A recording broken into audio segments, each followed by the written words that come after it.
박진사의 사랑채 밤.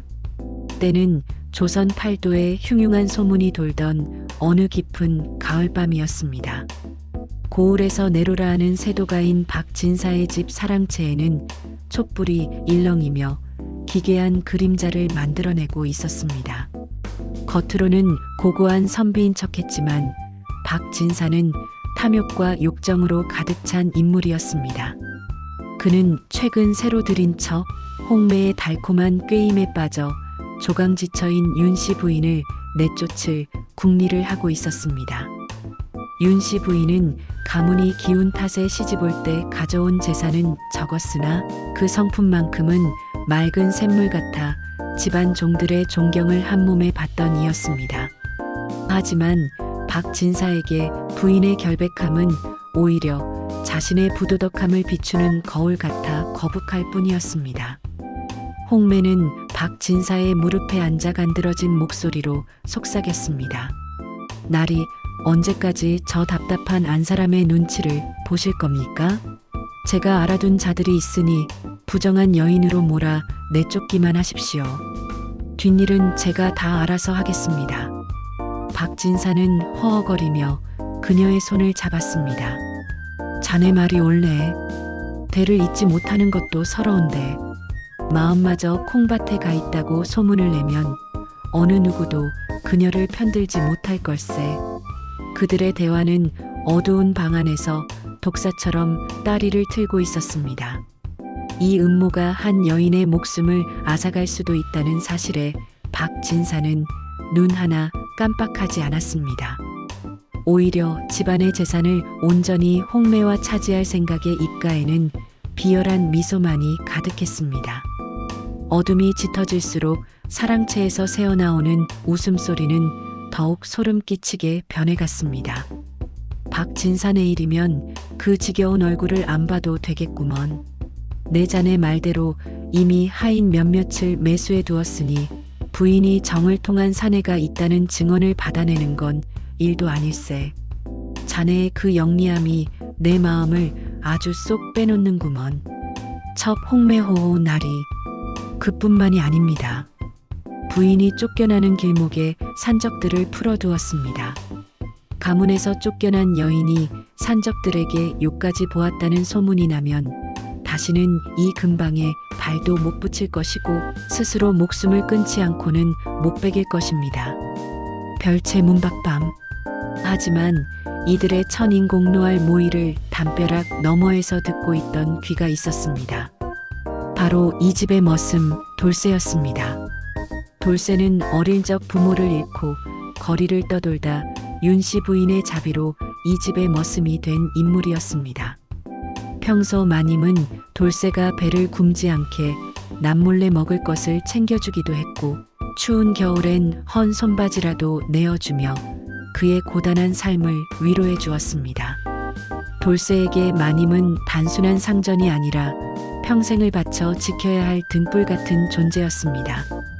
사랑채 뒷뜰에서 장작을 정리하던 돌쇠는 우연히 열린 문틈으로 새어나오는 박진사의 음모를 듣고 온몸의 피가 거꾸로 솟는 기분이었습니다. 억울한 누명을 씌우는 것도 모자라 산적을 풀어 마님을 해치려 하다니. 돌쇠는 당장이라도 방문을 박차고 들어가 저 간악한 무리들을 단죄하고 싶었지만 미천한 머슴의 몸으로 나섰다가는 오히려 마님의 상황을 악화시킬 뿐임을 잘 알고 있었습니다.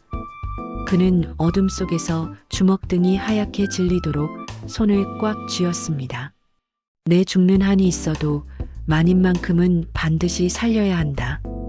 돌쇠의 눈에는 평소의 순박함 대신 서슬퍼런 결기가 서렸습니다. 그는 서둘러 행랑채로 돌아가 지게와 튼튼한 작대기 그리고 평소 모아둔 엽전 몇 푼을 챙겼습니다. 긴 밤이 지나면 마님에게 닥칠 피바람을 막기 위해 돌쇠는 자신만의 계획을 세우기 시작했습니다. 하늘의 달도 이들의 운명을 아는지 구름 뒤로 숨어 숨을 죽이고 있었습니다. 돌쇠 혼잣말 세상에 어찌 저토록 모진 사람들이 있단 말인가. 마님께서 베푸신 은혜가 산더미 같은데 저놈들은 사람의 탈을 쓰고 어찌 저런 짓을? 아니다. 지금 화를 낼 때가 아니지. 내 몸이 부서지는 한이 있어도 마님을 지켜야 한다. 예이 고얀 놈들. 너희 뜻대로는 절대 안 될 것이다. 별채 안과 대문 밖 새벽. 새벽 안개가 대지에 낮게 깔리고 찬서리가 대나무 잎을 적실 무렵이었습니다. 별채의 문이 거칠게 열리며 시어머니의 날카로운 호통 소리가 정적을 깨뜨렸습니다. 이 부정한 것, 감히 우리 가문의 명예를 더럽히고도 이곳에 발을 붙이고 있으려느냐? 아무런 영문도 모른 채 잠에서 깬 윤씨 부인은 소복 차림으로 마당에 끌려 나왔습니다. 박진사는 미리 매수해둔 하인들의 거짓 증언을 내세우며 부인을 몰아세웠습니다. 부인은 억울함에 가슴을 치며 눈물을 흘렸지만 이미 짜인 각본 속에서 그녀의 목소리는 허공을 맴도는 메아리에 불과했습니다. 결국 부인은 비단옷 한 벌 걸치지 못한 채 낡은 보찜 하나만을 들고 대문 밖으로 내쫓겼습니다. 소박이라는 주홍 글씨가 그녀의 이마에 새겨진 셈이었습니다. 마을 사람들의 따가운 시선을 피해 부인은 정처 없이 길을 걸었습니다. 친정으로 돌아가려 해도 이미 부정한 여인으로 낙인 찍힌 몸이라 가문의 수치가 될까 두려웠습니다. 한 걸음 옮길 때마다 눈물이 바닥에 떨어져 얼어붙었습니다. 그런데 그때 멀찍이서 지게를 지고 묵묵히 뒤따라오는 그림자가 있었습니다. 바로 돌쇠였습니다. 부인은 그를 발견하고 고개를 저었습니다. 돌쇠야, 이제 나는 이 집 식구가 아니다. 너도 어서 돌아가거라. 나 같은 죄인을 따르다가는 너까지 화를 입을 것이다.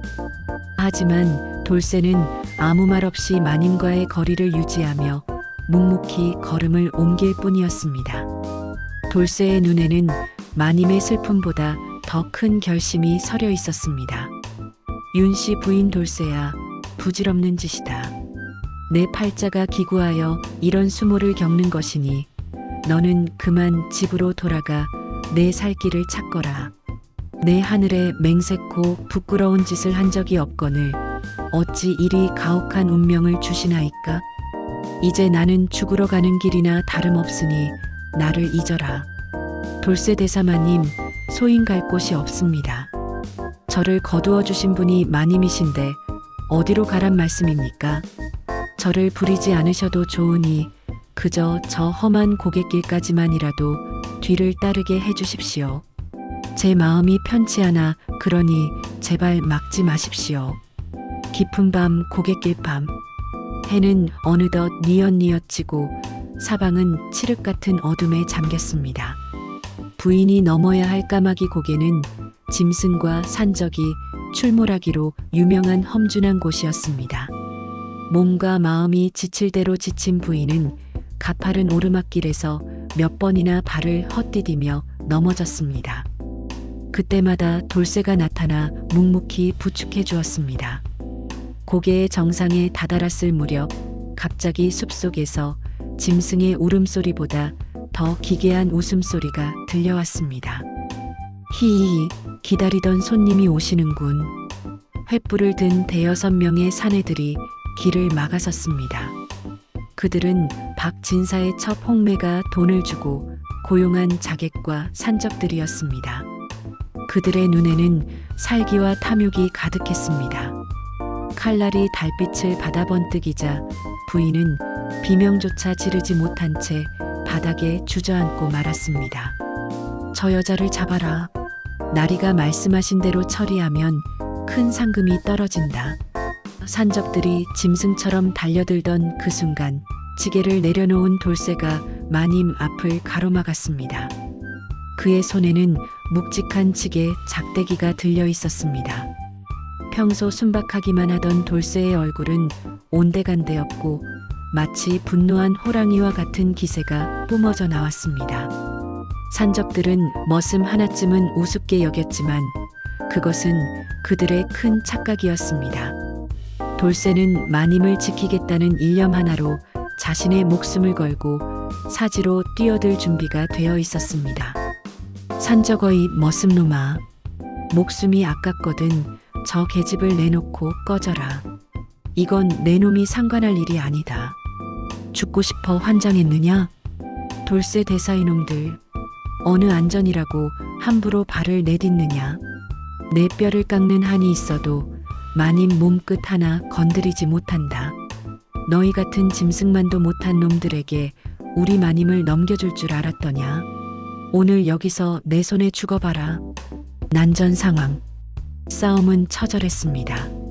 산적들은 칼을 휘두르며 돌쇠를 에워쌌고 돌쇠는 직에 작대기를 휘두르며 필사적으로 저항했습니다. 어둠 속에서 칼날이 돌쇠의 어깨를 스치고 지나가며 피가 튀었지만 그는 통증조차 느끼지 못하는 듯 했습니다. 마님, 눈을 감으십시오. 절대 뒤를 돌아보지 마십시오. 돌쇠의 외침은 고갯길에 쩌렁쩌렁 울려 퍼졌습니다. 그는 장작을 패며 다져진 팔뚝의 힘으로 작대기를 내리쳤고 산적 한 명의 어깨가 으스러지는 소리가 들렸습니다. 수적으로는 열세였지만 목숨을 내놓고 덤벼드는 사람을 당해낼 자는 없었습니다. 돌쇠는 넘어지면서도 산적의 다리를 붙잡고 늘어졌고 머리로 들이받으며 기세를 꺾었습니다. 혼비백산한 산적들은 머슴의 예상치 못한 무력에 당황하기 시작했습니다. 이놈, 보통 놈이 아니구나. 일단 후퇴하자. 산적들이 어둠 속으로 도망치자 긴장이 풀린 돌쇠는 그 자리에 털썩 주저앉았습니다. 그의 몸은 이미 만신창이었지만 그는 자신의 상처보다 마님의 안위를 먼저 살폈습니다. 부인은 피투성이가 된 돌쇠를 보며 오열했습니다. 돌쇠야, 어찌하여 나를 위해 이토록 내 무엇이길래 너의 목숨을 버리려 하느냐. 돌쇠는 피 섞인 침을 뱉어내며 힘겹게 미소 지었습니다. 마님, 소인은 괜찮습니다. 이제 이곳은 안전하지 않으니 어서 자리를 옮겨야 합니다. 윤씨 부인 돌쇠야, 내 몸에서 피가 이리 많이 나는데 나 때문에 내가 죽겠구나. 오직 나 하나 살리자고 이 험한 일을 당하니 내 가슴이 무너지는 것 같다. 어서 마을로 내려가 의원을 찾자꾸나. 돌쇠 대사 아닙니다, 마님. 마을로 가면 박 진사가 보낸 놈들이 또 있을 겁니다. 제 고향 산골에 소인이 어릴 적 살던 빈터가 있습니다. 그리로 가셔야 합니다. 제가 마님을 끝까지 모시겠습니다. 부디 저를 믿고 따라 주십시오. 산속 토굴 혹은 작은 초가집낫. 돌쇠와 부인이 도착한 곳은 산세가 험해 사람의 발길이 닿지 않는 깊은 골짜기였습니다. 돌쇠는 비바람을 겨우 피할 수 있는 낡은 오두막을 정성껏 수리하여 부인의 거처를 마련했습니다. 낮에는 산짐승을 잡고 머루와 다래를 따다 부인의 상을 차렸고 밤에는 혹여나 산짐승이 침입할까봐 문 밖에서 밤을 지새웠습니다. 부인은 난생 처음 겪는 가난한 삶이었지만 오히려 박 진사의 집에서 숨막히는 냉대를 당할 때보다 마음이 편안함을 느꼈습니다. 돌쇠의 진심 어린 보살핌은 부인의 얼어붙은 마음을 서서히 녹여주었습니다. 두 사람은 신분의 벽을 넘어 인간적인 신뢰를 쌓아갔습니다. 부인은 돌쇠의 해진 옷을 기워주었고 돌쇠는 그런 부인을 위해 예쁜 들꽃을 꺾어다 바치기도 했습니다. 하지만 돌쇠의 마음 한구석에는 여전히 해결되지 않은 응어리가 남아 있었습니다. 바로 마님의 누명을 벗기고 박 진사를 응징하는 것이었습니다. 마님, 여기서 평생 숨어 살 수는 없습니다. 제가 한양으로 가서 증거를 찾아오겠습니다. 부인은 위험하다며 만류했지만 돌쇠의 결심은 확고했습니다. 그는 마님이 편히 쉴 수 있도록 땔감을 산더미처럼 쌓아두고 다시는 돌아오지 못할지도 모르는 길을 떠날 채비를 마쳤습니다. 그것은 마님을 향한 충심이자 정의를 바로잡으려는 한 남자의 결단이었습니다. 윤씨 부인 돌쇠야, 이제 나는 이곳에서의 생활이 좋다. 굳이 그 험한 한양 땅에 다시 가서 위험을 자초하지 말거라. 내가 잘못되기라도 하면 나는 어찌 살겠느냐. 그저 이렇게 사는 것만으로도 나는 충분하다. 돌쇠대사마님, 마님의 결백함은 온 세상이 알아야 합니다. 소인이 박진사 그놈의 비리를 속속들이 알고 있습니다. 놈이 첩과 짜고 관아의 공금을 빼돌린 장부가 분명 그 집에 있을 겁니다. 그걸 찾아내어 암행어사께 고발할 것입니다. 소인, 반드시 살아서 돌아오겠습니다. 한양 도성 및 관아 낮. 돌쇠는 얼굴에 검댕을 칠하고 넉마를 걸친 채 거지로 변복하여 박진사의 집 주변을 맴돌았습니다. 그는 담장 너머의 동태를 살피며 박진사가 어디에 비밀 장부를 숨겼을지 궁리했습니다. 며칠간의 관찰 끝에 그는 박진사가 술에 취해 홍매에게 큰 소리치는 것을 들었습니다. 그 비밀 장부만 있으면 평생 떵떵거리고 살 텐데 자네가 잘 간수하게나. 돌쇠는 그날 밤 고양이처럼 가볍게 담장을 넘었습니다. 수차례 드나들던 집이었기에 구조는 눈을 감고도 훤했습니다. 삼엄한 감시를 뚫고 서재 밑바닥 비밀 공간에서 그는 마침내 박진사의 횡령 증거가 담긴 장부를 찾아냈습니다. 장부를 품에 넣고 도망치려던 찰나 하인들에게 들켜 쫓기는 신세가 되었지만 돌쇠는 지붕을 타고 넘으며 필사적으로 달아났습니다. 그는 곧장 마을 인근에 암행어사가 떴다는 소문을 듣고 어사 행차를 찾아갔습니다. 억울한 백성의 호소를 들어주십시오. 돌쇠는 길바닥에 엎드려 장부를 내밀었습니다. 어사는 장부를 검토하더니 안색이 변했습니다. 박진사의 죄는 비단 부인을 내쫓은 것뿐만 아니라 국가의 근간을 흔드는 대역죄에 가까웠던 것입니다. 돌쇠의 용기 있는 행동이 거대한 악의 고리를 끊어내는 순간이었습니다. 이제 정의의 칼날은 박진사를 향하고 있었습니다. 박진사 과거 회상대사의 장부만 있으면 고을 수령도 내 발 아래 굽실거릴 거야. 홍매, 자네가 이걸 안방 깊숙한 곳에 숨겨두게나. 누구도 눈치채지 못하게 말이야. 돌쇠 대사나리, 이 장부를 보십시오. 박진사가 고을 수령과 결탁하여 백성들의 고열을 짜내고 나랏돈을 횡령한 증거입니다. 또한 죄 없는 조강지처를 부정한 여인으로 몰아죽이려 한 악독한 자입니다. 제발 이 억울함을 풀어주십시오. 평화로운 시골집 황혼. 관가에 들이닥친 포졸들에 의해 박진사와 홍매는 현장에서 체포되었습니다. 그들의 모든 재산은 몰수되었고 두 사람은 변방으로 유배를 떠나는 처참한 말로를 맞이했습니다. 윤씨 부인의 결백은 관보를 통해 만천하에 공표되었습니다. 가문에서는 부인을 다시 모셔오려 가마를 보냈지만 부인은 정중히 거절했습니다. 화려하지만 차가웠던 기와집보다 비록 작고 초라해도 진심이 담긴 산골의 오두막이 그녀에게는 진정한 집이었기 때문입니다. 세월이 흘러 산골 마을에는 인심 좋은 부부의 이야기가 전설처럼 내려오기 시작했습니다. 지게를 진 남편은 아내를 위해 매일같이 산을 오르내렸고 아내는 그런 남편을 위해 따뜻한 밥상을 차려냈습니다. 이제 사람들은 그녀를 소박맞은 마님이라 부르지 않았습니다. 대신 세상에서 가장 행복한 여인이라 불렀습니다. 돌쇠 또한 더 이상 머슴이 아니었습니다. 그는 한 여인을 지켜낸 당당한 남편이자 가정을 일구는 가장이었습니다. 노을이 지는 마루에 앉아 서로를 바라보는 두 사람의 눈빛에는 지나온 세월의 고통보다 앞으로 함께할 날들의 희망이 더 깊게 담겨 있었습니다. 신분이라는 담장을 넘어 증오라는 고개를 넘어 마침내 도달한 평화였습니다.